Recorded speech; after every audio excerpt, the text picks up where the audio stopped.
Hey everyone, welcome back to another tutorial. In this video I will be showing guys how to add bullet points in Photoshop.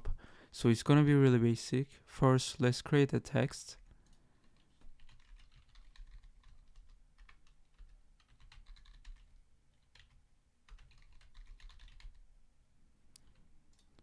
And then make this a little bit bigger.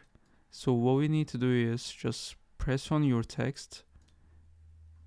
And then in here you just need to press Alt on your keyboard.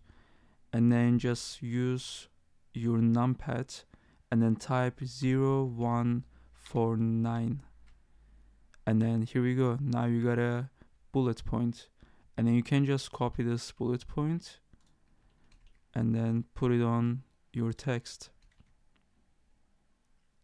So as you guys can see. So this is how to add bullet points in Photoshop. I hope this video was helpful. See you guys in the next one.